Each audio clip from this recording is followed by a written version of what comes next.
Hey y'all, welcome back to another vlog.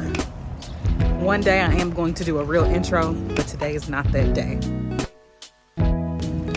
Okay y'all, so in this vlog I'm going to be reading The Last Word and just doing a couple of things. Yeah, that's about it.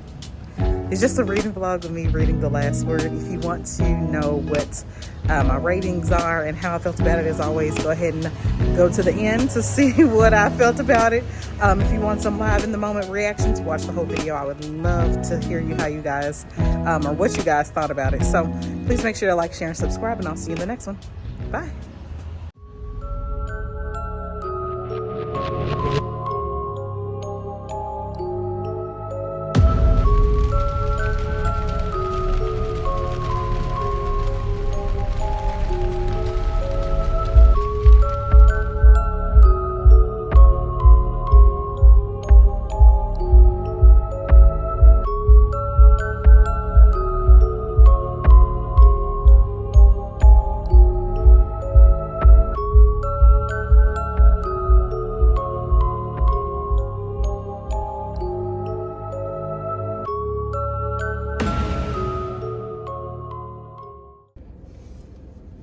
Hey y'all. Okay, so I'm about to run into work. I'm literally sitting in the parking lot and I am a little bit late, but don't tell nobody.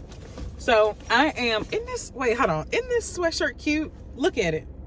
Oh my God, isn't this the cute thing? Main character energy. And it's a yellow. I don't usually wear yellow. It's probably the only yellow thing I have in my closet. And I probably won't be buying anything else because it gets dirty so freaking quick.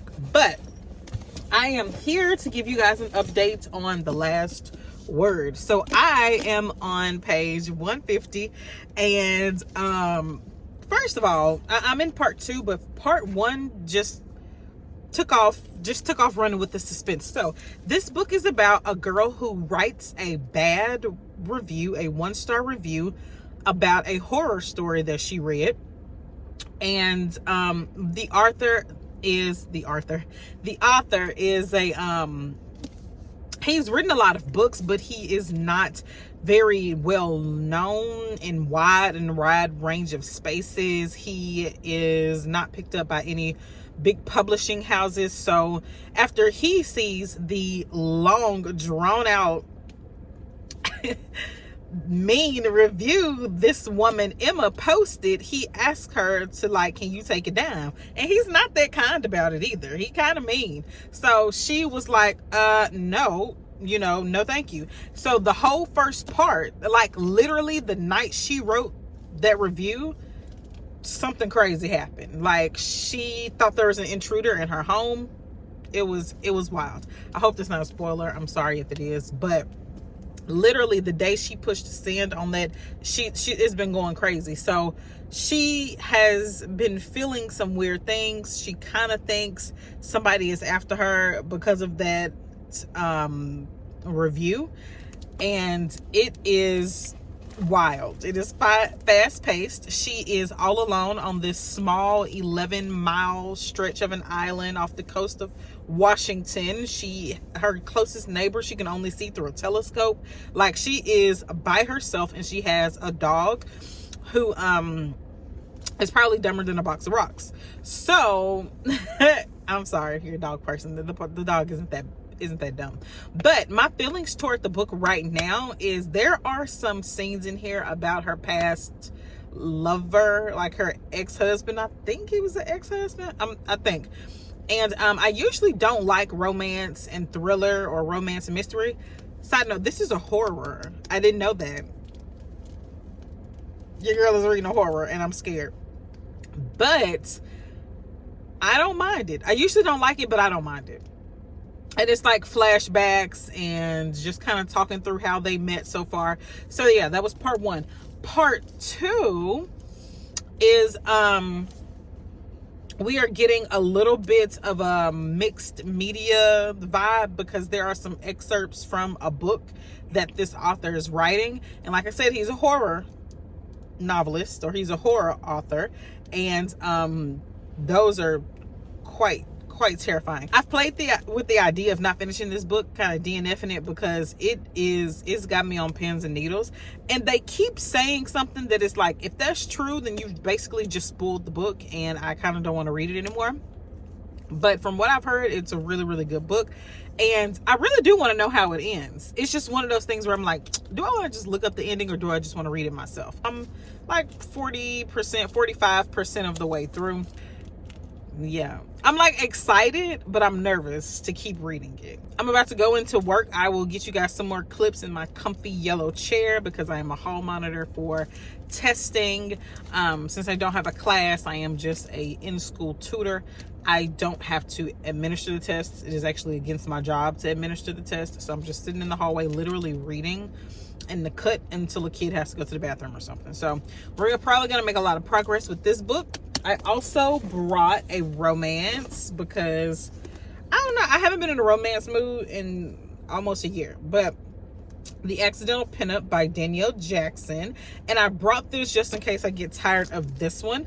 This one is about a... So for this specific book, the pregnant woman is actually not the female main character. Her best friend is the one who took her place as the photographer. But what I say about that trope still stands. Okay.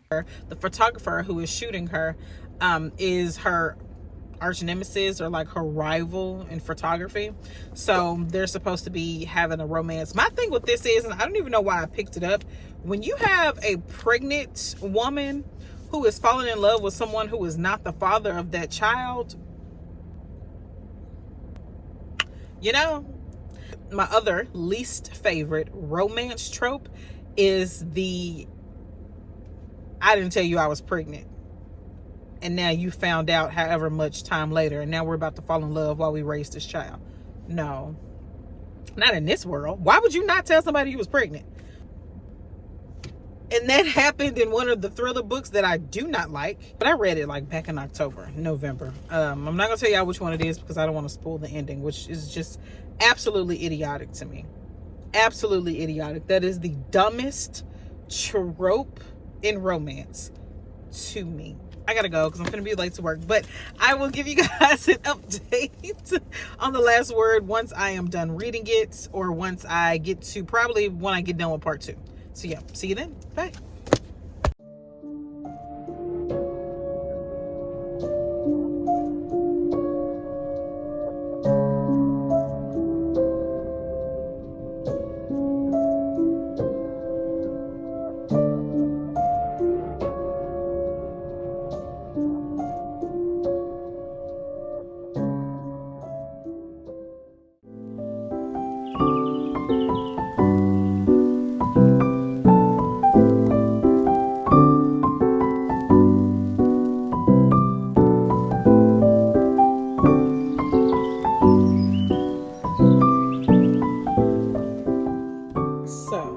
Twist that just happened in part 3 and what they're hinting at for part 4, wild. Okay, wild. It's really like reading a scary movie or like a thriller movie. So I'm still enjoying it. I'm shocked that I'm still reading, but I'm getting to that point where I'm kind of just tired of reading and I just want to know what happens. But I don't know. That's my update for part 3. Part 3 was just as wild as part 2. They're still in the house. They're still trying to figure out what's going on, who said who is who. But it is interesting to find out the juxtaposition of how Emma sees the author and how the author is writing. I think he calls himself HK. No, HG Kind. It's interesting because the book will be like, he screams like a girl. From Emma's perspective, she'll be like, he screamed like a little girl. And then from the author's perspective, it'll be like, he didn't scream at all. He took it like a champ.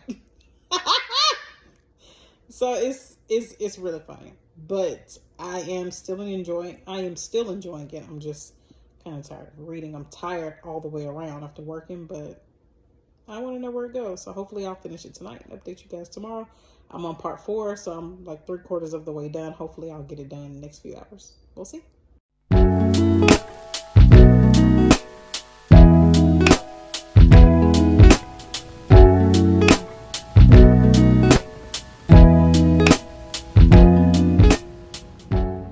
So on my way to work, and I am looking crazy.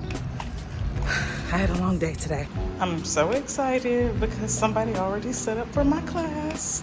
Now, why they put them all on one table, I have no idea.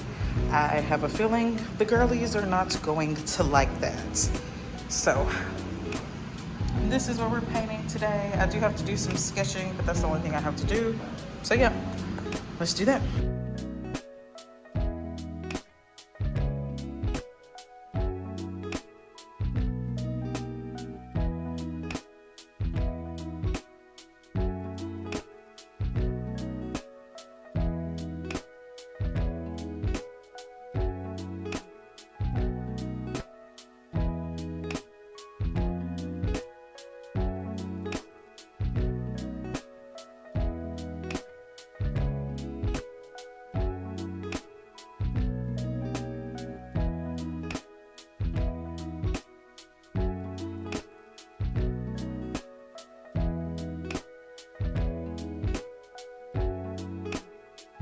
This is 2 paintbrushes, but I'm gonna add the detail brush, which is so much smaller. So they have 2 brushes right now.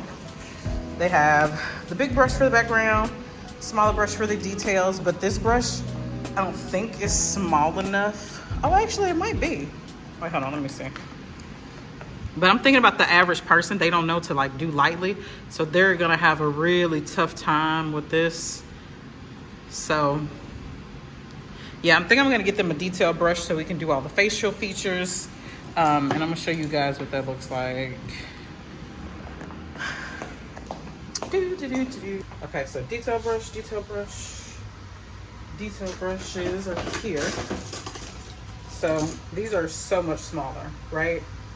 So I'm gonna get some of these and put them out, and then that's about it. Is somebody here? Yeah, somebody's here already. So I'll talk to you guys soon. There's another coworker coming in because there is another class later. But talk to you guys soon. Bye. Okay, I am literally down to the wire trying to get to the library before they closed. I don't know what made me wait so daggone late to go to the library, but I gotta go to the library, pick up these books because it's 3 of them and I want to read all 3 of them. And I'm not gonna be on this side of town before they end my hole. And these cars are driving so slow. But I'm down to the wire trying to get these books from the library. Everybody cross their fingers and pray that I'm gonna get there before they lock the doors. And I just gotta pick up my books on hold, and they right by the door, so hopefully they let me in. Okay, I'm coming in now. Ooh, coming in hot, coming in hot. They close at 5.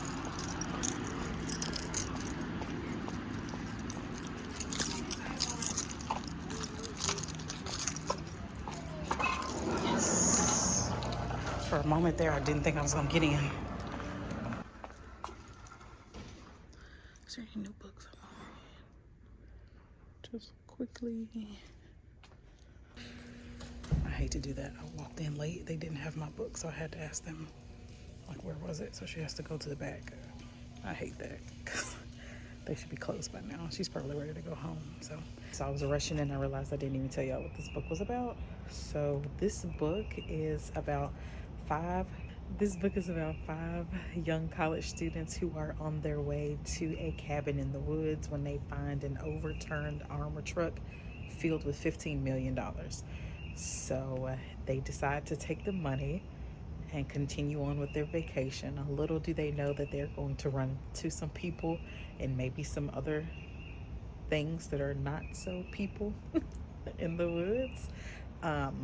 Some are looking for the money and some are not. Let's just say that. So when I picked this book up, first of all, I don't even remember how I found out about this book. I don't remember. All I know is that the day I found out about it, I put it on hold at the library, and then I got the alert that it was ready to be picked up. So I picked it up, which y'all saw me in the car rushing to go pick it up. But in my mind, the reason I waited so long is because in my mind, I was like, I don't even know what this book is about.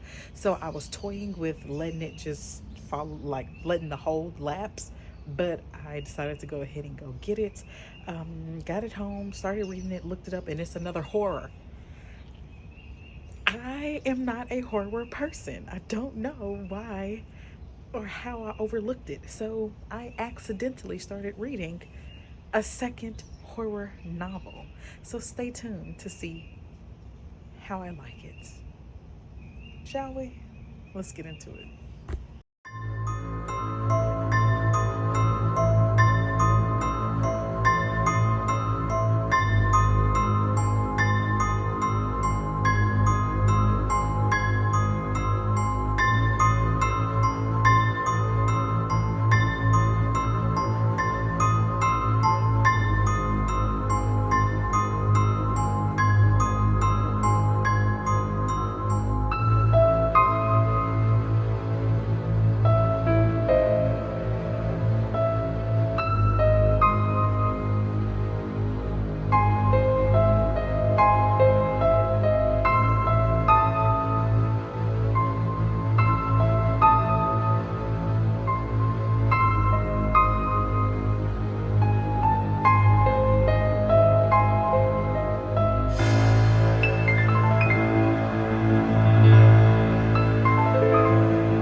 This book is wild. Okay.